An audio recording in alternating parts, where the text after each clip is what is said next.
In today's society, there are several business leaders and icons to look up to. However, I don't choose any of them.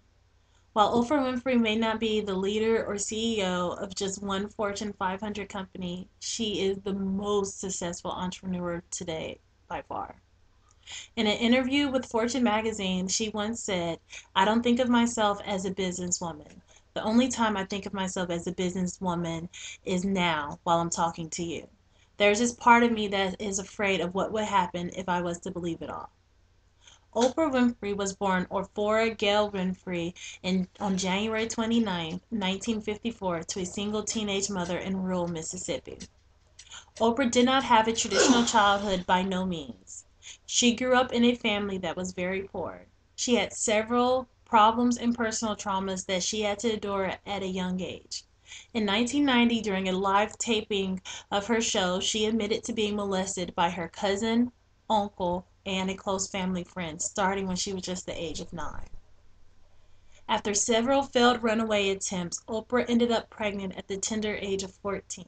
Unfortunately, her son died very shortly after birth.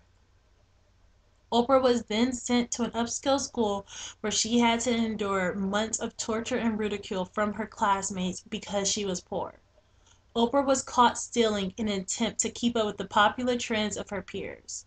Her mother felt that due to their lack of money and Oprah's behavior, she could no longer care for Oprah the way that she wanted to, so she sent her to Nashville, Tennessee to live with a close family friend, a guy by the name of Vernon. Oprah continues to refer to Vernon as her father to this day. This is where her life truly began to change. She was awarded a full scholarship to Tennessee State University, where she majored in communications, like me. She had a part-time job at a local black radio station, WVOL, as a newscaster. After college, Oprah set out to make a name for herself. She worked at several news and radio broadcast studios, but most of which turned her down because she was African American. She ended up in Chicago, where someone finally gave her a shot. Oprah Winfrey does not just have one business. She has a self-made brand that expands to all levels of communications. Oprah maintains strict control over her companies. She has turned away several requests to lend her name to several products. Everything that has Oprah's name on it is put out by her company and primarily her company only. Her Emmy Award-winning show, The Oprah Winfrey Show, which originally aired in the mid-1980s, quickly overtook the #1 spot in a matter of weeks. The show has won dozens of awards and nominated for even more. In 1988, Oprah decided to expand her brand by creating Harpo Studios, which is her name spelled backwards. Harpo Studios eventually expanded to Harpo Inc. This company employs hundreds of full-time employees, all focusing on different avenues of communications. Oprah is the president of this company still to this day. In 1985, Oprah took on the role of Sophia in Steven Spielberg's adaptation of the novel The Color Purple, which added actress to her ever-growing resume. Oprah decided to add Harpo Inc. to her company, which only grew Harpo Incorporated even more. In 1998, Harpo Films, under direction of Oprah Winfrey, released its smash hit Beloved. All of this which Oprah created and opened doors for her. Oprah did not stop building there. In 2000, she partners with Hearst Company and released the O magazine. The magazine started off strong and had great potential. However, due to declining rates and declining subscriptions, the magazine eventually was canceled. Oprah did not let this failure get her down. She revamped the magazine, re-releasing it as Oh Home, which focuses more on the home improvement, which has been a smash success with a more upscale audience.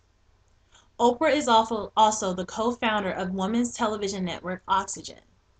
After more than 18 seasons and nearly 2 decades, Oprah decided to end The Oprah Winfrey Show, airing its last episode on May 25, 2011.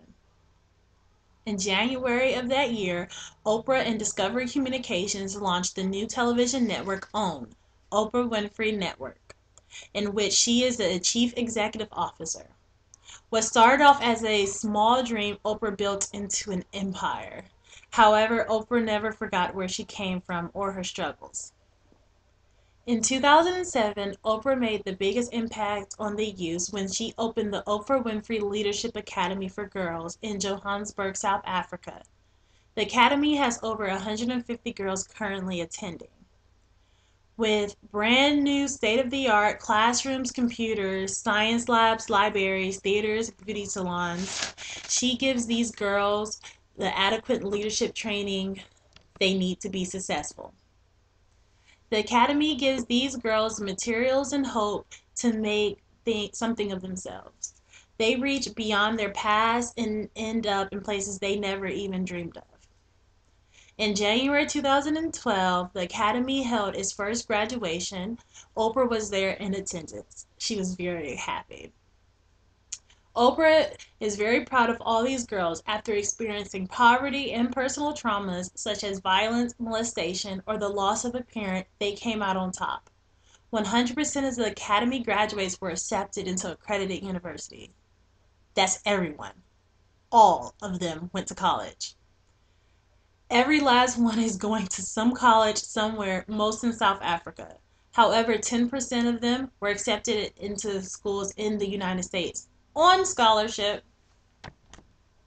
As mentioned before, even though Oprah experienced several setbacks, she always pushed ahead. There are several radio station and news broadcast studios that fired her or never gave her a chance because of her skin. There weren't many African Americans on nationally syndicated television during this time. But with all her hard work and perseverance, with every door that closed in her face, she waited patiently for another one to open. Something I need to learn. Until eventually one man gave her a chance. And that's where her life decided to change. I bet those other studios feel a bit foolish now for closing the door and firing Oprah. Oprah may not have a traditional 9 to 5 business, but hers stretches way above the rest. She is a communicator, an author, an actress, an entrepreneur, a philanthropist, a motivational speaker, a leader, and an all-around successful, educated Black woman, showing that no matter what life throws your way, you can always rise above your situations.